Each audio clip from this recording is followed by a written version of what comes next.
afternoon, and thank you for joining me in Mary's Kitchen today. Now, we're moving into a new decade, and most of your thoughts have moved on to sort of clean eating and let's go on a diet, let's get skinny quick, and trying all sorts of things. But I've just developed a new recipe. I have made many times a 6-ingredient tortilla wrap, which you'll find here on YouTube. I have a video for that, but this is one that I've developed using only really 2 or 3 ingredients if you use Himalayan sea salt in the mix as well. And this is a sweet potato tortilla wrap. Or I like to call them tortilla wraps. Sounds a little bit more musical. Put some music in your food. Anyway, what you would do first is you bake your sweet potato in the oven at 200 degrees for about 30 minutes. Now, I took 3 sweet potatoes, and this is what I've got here. I've taken them off the skin. They come out of the skin really easily. So this is the insides of my sweet potato here.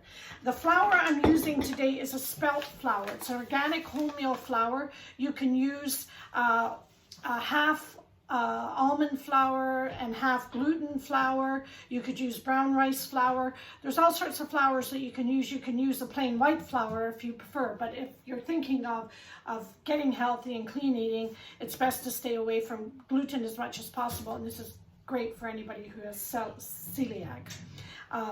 So we've got so we're working on a gluten-free product here, but today I'm using spelt flour. It does have gluten in it, but as I say, you can use any type of flour you like. If I go into my larder there, I've got about 20 different flours, so it's hard sometimes to choose, but I'm going to make these sweet potato wraps.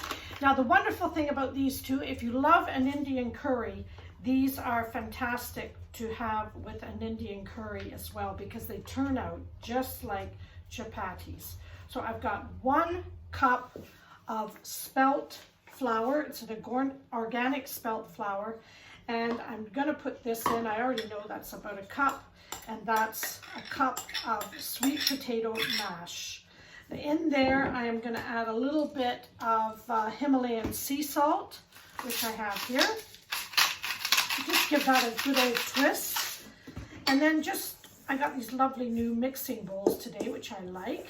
Just give that a mix round and blend your flour into the sweet potato as much as you can until your bowl is clean. And you need to press your flour into the sweet potato. And you're probably going to have to get your hands into here and get them a little dirty, but that's okay. That's all about cooking, isn't it? And just about all mixed in. It's pretty easy. This takes about 15 minutes. I'm going to get my fingers in here to get this really working well. You can use one hand and just squeeze your flour into the sweet potato. You're going to love these, the way they turn out. I've had a little practice run at them, so I know that they turn out very well. And I don't know if any of you might know this, or some of you do who follow me. I've just recently come out with my own cookbook. It's called Mary's Kitchen Cookbook. And many years ago, I had a restaurant, and these are all the favorite recipes. I'll just show you quickly. These are all the favorite. This is not in the book, by the way, so that's why you're watching the video. But this is the book here, Mary's Kitchen, and these were all the favorite recipes that we used to make in the restaurant. So it goes anything from soups to appetizers, main courses, and puddings. Really lovely. If you'd like to get a copy, just PM me your email address and we can sort that out. So anyway, I've got a nice clean bowl here, and I've got my little ball of flour, and I've got a little bit of flour your board. All right, so this doesn't stick. What I'm going to do is I'm going to roll this into a wee log. So I'm going to get 4 out of this, and I'm just going to roll it into a wee log, and I'm going to cut it into 4. So I'm going to half it and then quarter. So I know what this makes already, and then just roll these into little balls like so. I'm just going to get my little induction cooker, your hands get a little bit sticky with the flour, but don't worry about that. You can wash them. Yeah, sometimes in cooking you have to get your hands a little dirty. And then we'll just roll those into here so you can see them. 4 nice little balls. There we go. And then I'm going to flour the, sorry about a little barking going on, but that's the way it goes. I'm going to put one of those, can you see that okay? I hope you can. And I'm going to put that little flour on top. And I'm going to roll that into a nice ring. We need some more flour on there because you don't want it to stick on your rolling pin as it is doing. So let's just do a little bit more flour. It won't hurt because the flour just gets absorbed into the sweet potato. And make sure your rolling pin is nice and clean when you're doing this, okay? I'm just going to, actually, I'm going to re-roll this one because it's just a little bit too sticky still. So the little bit of extra flour in there will do just nicely. There we go. And if you roll it into a nice ball, you can get a nice little circle out of this. And I just pat it through the flour. There we go. Getting a little sticky. As soon as you feel it getting sticky, put a little bit more flour. And get a nice, you want a nice little circle here. I'm just going to get some more flour on there. There you go. Oh. Oh. Always something happens, doesn't it? But that's okay. Just, it fixes very nicely. You can actually pat it out with your hand too if you want, if it makes the job a little easier. There. Okay, so that's our one. Now if you want, I use these for making wraps for sandwiches. And I've got my little pan going here. And I'm just going to put this in there, lay that in. A little hole in that one there, so I'm just going to fix that. There. It's easy to fix. If you get any holes in, just fix them. And then we'll roll another one. Now the wonderful thing about this, which I noticed when they're cooking, they puff up. Now, I don't know if you're an Indian food lover, and if you are, you will absolutely love these with your Indian food. I'll tell you why. They're very like a chapati. They're very light. They're very pliable. And the fact that they're made with sweet potato, even better, because it gives them some extra flavor. So let's just get this one rolled. And I'll just show you what this is going to look like. We want to get some little brown dots on it. I mean, if we were able to cook like they do in India, there, you don't want anything sticking on there. That's the thing about sweet potato. It is a little bit wetter.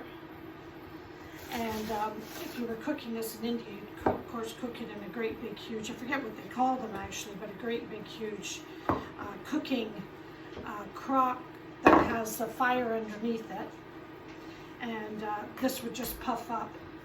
Let's just see. Don't do this at home. There, we've got a beautiful little brown dots on there. So I'm just going to do that. I've got cooking this in a salter non-stick pan, by the way, which is absolutely lovely. You don't even have to grease it or put anything in it.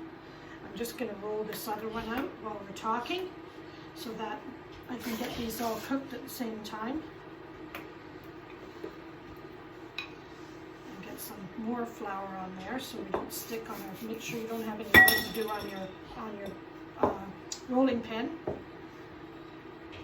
They're very, very simple to make, very simple to make, but also they're a little sticky in some places. I wouldn't worry about that too much.